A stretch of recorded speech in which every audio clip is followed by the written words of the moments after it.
دوسرے خطبے میں ہم تاریخی واقعات بیان کرتے ہیں اور جو محرم کے دوران واقعات تاریخ میں ہوئے ہیں اس کے سلسلے کو ہم آگے بڑھاتے ہیں۔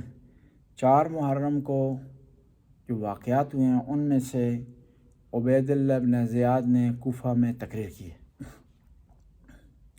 اس کی تقریر کے 2 عام نکات تھے جس کی بنیاد پر اس نے کوفہ والوں کو وادار کیا ہے، موٹیویٹ کیا ہے کہ یا امام کا ساتھ نہ دیں۔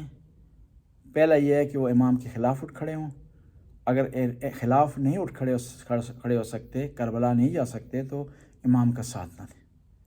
اس میں تقریر میں 2 پوائنٹ بیان کیے۔ اس نے کہا کہ یزید بہت اچھا آدمی ہے، اس کا باپ بھی بہت اچھا آدمی تھا اور انہوں نے اسلام کے لیے بڑی قربانیاں دی ہیں، اور دوسرا اس نے یہ کہا کہ اگر آپ لوگ یزید کا ساتھ دیں گے، امام حسین کی مخالفت کریں گے تو آپ کی جھولیاں سونے سے بھر دی جائیں گی، اور ساتھ ساتھ نے ڈرایا کہ جو آدمی امام حسین کا ساتھ دے گا اس کا مال، اموال، اولاد، خون اس کا مباح ہے۔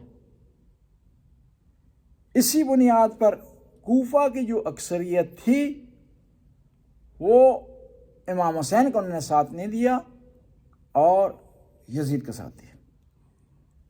اب سوال ہی پیدا ہوتا ہے کہ یہ کوفہ کی جو اکثریت ہے یہ کون تھی؟ شیعہ تھی، سنی تھی، ناسبی تھی، غالی تھی، کہاں سے ان کا تعلق تھا؟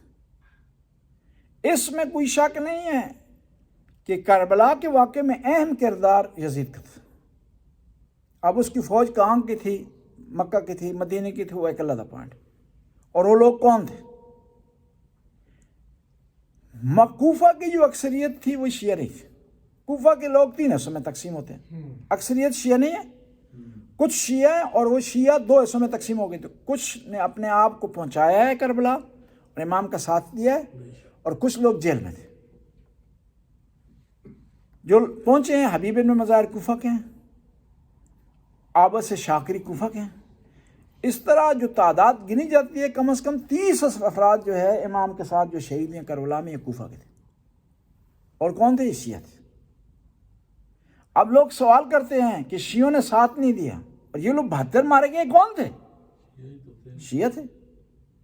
اور بعد میں جو مارے جاتے رہے ہیں امام حسین کی وجہ سے، آل بیت کا نام لینے کی وجہ سے، جس طرح میثم تمار ہیں، یہ کس وجہ سے مارے تھے؟ کون تھے؟ شیعہ تھے۔ اور ایک اور ہم سوال کرتے ہیں دوسرے لوگوں سے، شیعہ تو ساتھ دیے ہے، جو لوگ غیر شیعہ تھے وہ کہاں تھے؟ سب کوئی ایک نام لیں کہ جو آیا ہو امام حسین کا ساتھ اس نے دیا ہو، کوئی ایک نام لیں جس نے کم از کم مخالفت کی ہو یزید کی؟ کوئی نہیں۔ اور یہاں تک بات ہے صحابہ کرام کی، صحابہ کرام دونوں طرف تھے۔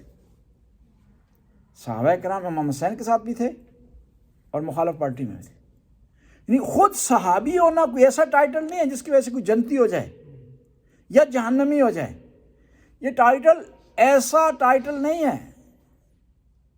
ہاں، جن صحابہ کرام نے قربانیاں دی ہیں، فداکاری کی ہیں، خدا ان کو اجر دے گا، لیکن صرف محض خالی صحابی ہونے کی وجہ سے کوئی جنتی بھی نہیں، جہنمی نہیں۔ اگر ایسا ہو نا تو حضرت عثمان کے قتل میں 18 وہ صحابی شریک ہیں جو بیعت رضوان میں تھے۔ صحابہ کی کیٹیگریاں نا، بدر کے صحابہ کا بہت بڑا مقام، دوسرے نمبر پر بیعت رضوان کا صحابہ کا مقام آتا ہے۔ 18 ایسے آدمی ہیں جو بیعت رضوان میں صحابی شریک تھے اور وہ حضرت عثمان کے قتل میں بھی شریک۔ اگر سارے صحابی جنتی ہیں تو ان کا کیا بنے گا؟ اور الاصابہ فی معرفت الصحابہ کتاب نے 18 کے نام لکھے ہیں اور ان کی زندگی لکھی ہے، اور اس میں بیان کیا ہے کہ ان کا صحابی ہونا قطعی اور یقینی ہے، جن میں مشہور و معروف نام ہے عبد الرحمن بدوی۔ اور پھر آتے ہیں صحابہ کا ٹائٹل اگر متبرک ہو نا تو کوفہ کے لوگوں کو، شام کے لوگوں کو کس نے بھڑکایا امام حسین کے خلاف؟ اس فتوے نے جو قاضی شرح نے فتویٰ دیا۔ قاضی شرح صحابی ہے، قاضی شرح صحابی ہے، یزید نے اس کو خط لکھا. یہ اپنے زمانے کا مفتی تھا. کہا جاتا ہے نا کہ 300 کچھ مفتیوں نے خط لکھے تھے, یہ کیا فتوے دیے تھے. یہ اپنے زمانے کا مفتی ہے. یزید نے اس کو خط لکھا اور یہ فتویٰ بھی اس نے 4 محرم کو دیا ہے, یعنی امام حسین کے آنے کے 2 دن بعد. یہ کہاں کا قاضی ہے جی؟ کوفے کا. مفتی کہاں کا ہے؟ کوفے کا. اس نے فتویٰ دیا ہے. یزید نے اس کو خط لکھا کہ تو فتویٰ دے کہ امام حسین نعوذ باللہ واجب القتل ہے, نعوذ باللہ الیاذ باللہ, نقل کفر کفر نبش. تو اس نے جواب میں لکھا کہ ہو نہیں سکتا کہ میں فتویٰ دوں. سید شباب اہل جنہ, پیغمبر کا دوش سوار, حسین منی وانا من الحسین کا مصداق. اور یہاں پر اکثر لوگوں نے, ایسے لوگ موجود ہیں جنہوں نے پیغمبر کے کندھے پر اس ہستی کو دیکھا ہے, پیغمبر نے اس کی وجہ سے سجدے کو طول دیا ہے, ممبر چھوڑا ہے, میں فتویٰ دوں. نہیں ہو سکتا, ممکن نہیں. اب یزید نے دوبارہ خط لکھا, کہا کہ تو فتویٰ نہیں دینا چاہتا نہ دے, لیکن یہ پیسے تمہارے پاس جو بھیج رہا ہوں نا, یہ مہربانی کرنی ہے تم نے, یہ آج واپس نہیں کرنا, 2-3 دن بعد واپس کرنا ہے. فتویٰ تو دے یا نہ دے, یہ پیسوں کی تھیلی بھیج رہا ہوں نا, اس کو اپنے پاس رکھنا. نفسیاتی اس پر دباؤ ڈالا نا جی. اب پیسے رات اس کے پاس پڑے تھے, شیطان غالب ہو گیا, لالچ اس میں بھر گئی. پیسے کو دیکھتا تھا, اس طرف حدیثیں ذہن میں یاد آتی تھیں, پیسوں کو دیکھتا تھا, حسین علیہ السلام کی شخصیت یاد آتی تھی. آخر میں یہ اس نتیجے پر پہنچا کہ میں فتویٰ دوں یا نہ دوں, یزید نے اپنا کام کرنا ہے تو میں پیسے اپنے کیوں ضائع کروں. حالانکہ وہ ملعون یہ بھی کہہ سکتا تھا کہ یزید نے اپنا کام کرنا ہے, میں کیوں اس میں ملوث ہوں, یہ بھی کہہ سکتا تھا. لیکن اس نے فتویٰ دیا نواسہ رسول کے خلاف. یہ کون ہے جی؟ صحابی ہے. اب اس کا نام نہ ذکر کریں تاریخ میں, نہ بیان کریں, توہین ہو جائے گی. تاریخ نے بیان کیا.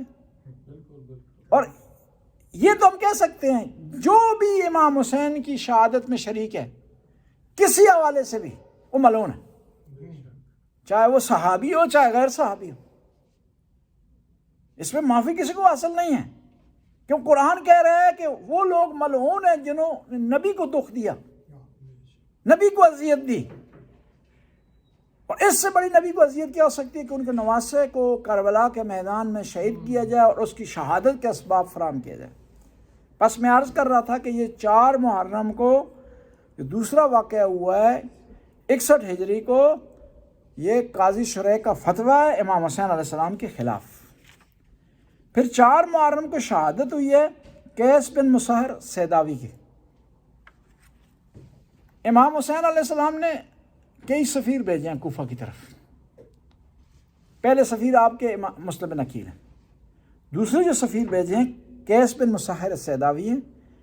یہ خط لے جا رہے تھے امام کا, راستے میں ان کو گرفتار کر لیا تھا اور ان کو لے جایا گیا کوفہ میں. ان کو کہا کہ ایک شرط پر آپ کو چھوڑتے. تو انہوں نے پوچھا کیا شرط؟ کہ آپ ممبر پر چلے جائیں اور امام حسین کو برا بھلا کہیں. انہوں نے کہا ٹھیک ہے جی, صحیح. ممبر پر چلے گئے, وہاں جا کر کہا کہ یزید بھی ملعون ہے, اس کے کارندے بھی ملعون ہیں, میں امام حسین کا سفیر ہوں, آپ کے لیے پیغام لے کر آیا ہوں, امام آپ کی طرف آ رہے ہیں. اور ان کو بے دردی سے شہید کیا گیا. شہادت کے بعد یا شہادت سے پہلے ان کو دارالامارہ کی چھت سے نیچے گرایا گیا. لیکن آخری دم تک امام کا ساتھ نہیں چھوڑا. ہم بھی اپنے آپ کو عزادار کہتے ہیں, یہ بھی عزادار تھے. ہم بھی اپنے آپ کو اہل بیت کا محب کہتے ہیں, یہ بھی محب تھے. کیا اس کے طرح کی قربانی کوئی دے سکتا ہے؟ کوئی نہیں دے سکتا اس طرح کی قربانی. اس طرح کا جذبہ صرف وہ ہستیاں تھیں جو امام کے پیروکار تھے, موت کو اپنے سامنے آنکھوں کے سامنے دیکھ رہے تھے اور بچا سکتے تھے اپنے آپ کو. لیکن کیا اپنے آپ کو اہل بیت پر ان ہستیوں نے قربان کر دیا. 5 محرم کو جو واقعات ہوئے ان میں سے حسین بن نمیر 4000 کا لشکر لے کر کربلا میں انٹر ہوا. کربلا کے جو کمانڈر ہیں نا, ان میں سے ایک ہے حسین بن نمیر. حسین بن نمیر یہ وہ آدمی جس نے لاشوں پر گھوڑے دوڑائے تھے, یہ وہ آدمی ہے جس نے شہزادہ علی اکبر کے سینے میں برچھی توڑ دی تھی. یہ 4000 کا لشکر دیکھ کر کے انٹر ہوا ہے 5 محرم کو کربلا میں. یعنی امام جب رکے ہیں تو امام کے سامنے پہلے 1000 کا لشکر تھا ہور کا. پھر اس کے بعد 3 محرم کو آیا عمر سعد کا لشکر. پھر 5 کو حسین بن نمیر کا آیا, اور اسی 5 تاریخ کو شبس بن ربی کا لشکر آیا ہے امام کا گھیرا تنگ کرنے کے لیے, اور اس کی تعداد جو ہے وہ 5000 ذکر کی ہے. اب تاریخ میں مختلف روایات آئی ہیں کہ کربلا میں یزید کی لشکر کی تعداد کیا تھی, جن میں سے مشہور و معروف تعداد, اتھینٹک تعداد وہ 30,000 کی ہے. 30,000 کے لشکر کی تعداد بتائی جاتی ہے. اور امام کے ساتھی کتنے ہیں؟ 72 ہیں. 72 بھی مکمل نہیں, ایک علی اصغر ہیں جی, 71 سمجھے جی. آپ حساب لگائیں, ایک کے مقابلے میں کتنے ہیں جی؟ 417. آپ جب تقسیم کریں نا 30,000 پر 72 کو, تو ایک کے مقابلے میں 417 آتے ہیں. لیکن قربان جاؤں شہدائے کربلا پر کہ اتنا بھاری لشکر ہونے کے باوجود, پیاس کے باوجود, سختی کے باوجود, وطن سے دوری کے باوجود, آخری دم تک شہدائے کربلا ڈٹے رہے ہیں. اور شہدائے کربلا میں ایک ہستی ہیں جن کا نام عبد الرحمن ہے.